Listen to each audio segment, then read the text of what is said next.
Hello dear students, welcome to students knowledge. আজ class 12-এর third সেমিস্টারের ভারতীয় গল্প পোর্টরাজের দ্বিতীয় তথা অন্তিম পর্ব। তোমরা যারা পোর্টরাজ গল্পের প্রথম পর্বের ভিডিওটি দেখোনি তাদের জন্য ডেসক্রিপশানে লিংক দেওয়া রইল। আজ পোর্টরাজ গল্পের প্রথম প্রশ্ন, মারি আই দেবীর দরজায় কি দেওয়া হতো? অপশান ক আলপনা, খ রক্তের ছড়া, গ ফুল চন্দন, ঘ গঙ্গা জল। গল্পে উল্লিখিত মারিয়াই দেবীর দরজাতে দেওয়া হতো রক্তের ছড়া, তাই সঠিক উত্তর অপশান খ রক্তের ছড়া। দ্বিতীয় প্রশ্ন, গায়ের সর্বত্র ড্যাশ আওয়াজ? অপশান ক কান্নার, খ কান্না আর চিৎকারের, গ উল্লাসের, ঘ দেবীর জয় জয়কারের।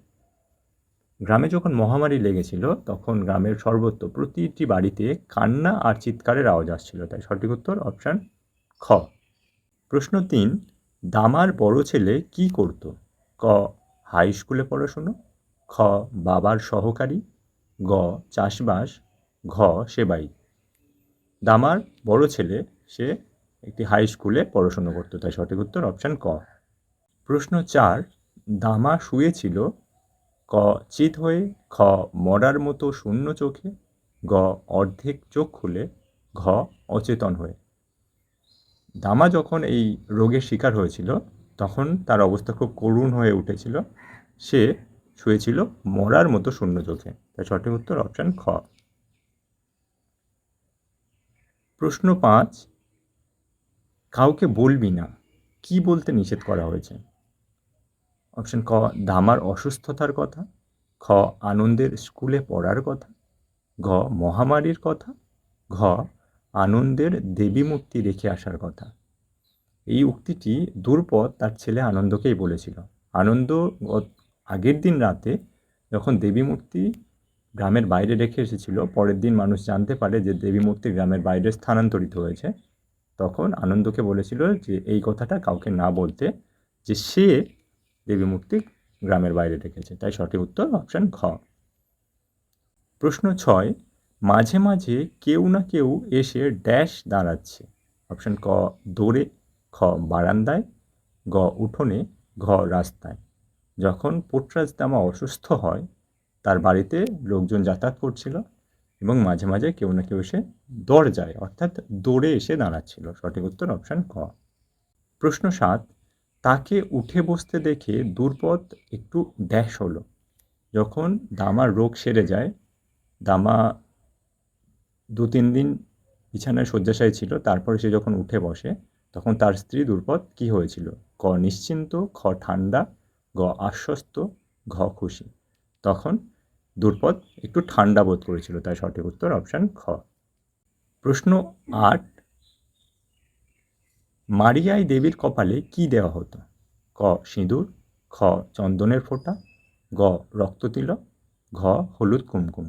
সঠিক উত্তর মারিয়াই দেবীর কপালে সেখানকার স্ত্রীরা, সেখানকার মহিলারা হলুদ এবং কুমকুম দিত, অপশান ঘ সঠিক উত্তর। প্রশ্ন 9, স্তম্ভ মেলাও। স্তম্ভ 1-এ রয়েছে এ টানা চিৎকার, বি সম্পূর্ণ নিস্তব্ধ, সি কাকের ডাক, ডি বুকের ওঠা পড়া দ্রুত। এবং স্তম্ভ 2-এ রয়েছে আনন্দ, পোর্টরাজের বাড়ি, একটা কুকুর, হাত পা স্থির। অপশান এর সঙ্গে দেখছি টানা চিৎকার করছিল একটা কুকুর, তাই অপশান এর সঙ্গে দেখতে পাচ্ছি একটি কুকুর হবে। এবং বি সম্পূর্ণ নিস্তব্ধ, এটা ছিল বি এর সঙ্গে অপশান 2 পোর্টরাজের বাড়ি। সি কাকের ডাক, কাকের ডাক শুনে দ্রুপদের হাত পা স্থির হয়ে গেছিল, তার মনে হচ্ছিল যে কাকটা অশুভ অমঙ্গলের প্রতীক, তাই কাকের ডাক শুনে দ্রুপদের হাত পা স্থির হয়ে যায়। এবং ডি বুকের ওঠা পড়া দ্রুত হয় এক আনন্দের। আনন্দ যখন রাগ করে বাড়ি থেকে চলে যায় এবং দেবীকে বাড়ির বাইরে বসিয়ে রেখে আসে, গ্রামের বাইরে বসিয়ে রেখে আসে, তখন তার পরের দিন গ্রামবাসী যখন জানতে পারে তখন তার এরকম অবস্থা হয়েছিল, তার বুক ওঠাপড়া দ্রুত হচ্ছিল, তাই সঠিক উত্তর A3, B2, C4, D1, option ক সঠিক উত্তর। প্রশ্ন 10, পোর্টরাজ কেমন আছে দেখতে লোকে তো আসবেই, উক্তিটি করেছিল, অর্থাৎ এই যে লাইনটি, পোর্টরাজ কেমন আছে দেখতে তো আসবেই লোকে, এই লাইনটি করেছিল ক মোড়ল, খ বঞ্চলাবাই, গ দুর্পদ, না ঘ আত্মীয়রা। সঠিক উত্তর বঞ্চলাবাই এই উক্তি করেছিল, কারণ পোর্টরাজ একজন দামা ছিল, দেবীর সেবায়িত ছিল, তাই তাকে তো লোকজন দেখতে আসবেই। তাই সঠিক উত্তর অপশান খ বঞ্চলাবাই। প্রশ্ন 11, গ্রামের ধারে বসা দেবীর চোখ ছিল ক পাথরের, খ রূপোর, গ সোনার, ঘ হীরের। গ্রামের বাইরে দেবীকে স্থানান্তরিত করা হয়েছিল, সেখানে বসে থাকা দেবীর চোখটি কেমন ছিল? সঠিক উত্তর হবে অপশান খ রূপোর তৈরি চোখ। প্রশ্ন 12, সবসময় বিজম্মাটা আমাদের ড্যাশ করছে, ক অভিশাপ, খ সাপমন্যী, গ হিংসা, ঘ বিরক্ত। আসলে এখানে দুর্পদ এই উক্তিটি করেছিল, তার মনে হয়েছিল অশুভ সংকেত, বাইরে যে কাক ডেকে চলেছে সেটি অশুভ সংকেত, তাই বলেছিল বিজম্মাটা আমাদের সাপমন্যী করছে, অর্থাৎ যেন অভিশাপ দিচ্ছে। ওনার কথাতে এটি সাপমন্যী করা। প্রশ্ন 13, স্তম্ভ মেলাও। স্তম্ভ 1-এ রয়েছে শলা পরামর্শ, গ্রামের সীমানার বাইরে, সাত সকালে, মায়ের ছায়ায় বাস, আর কান্না। স্তম্ভ 2-এ রয়েছে দুর্পদ, দামা, গাঁও বুড়ো, মারিয়ায়। যখন মহামারী লাগে তখন গ্রামের বুড়োরা শলা পরামর্শ করছিল, তাই এর সঙ্গে হবে 3।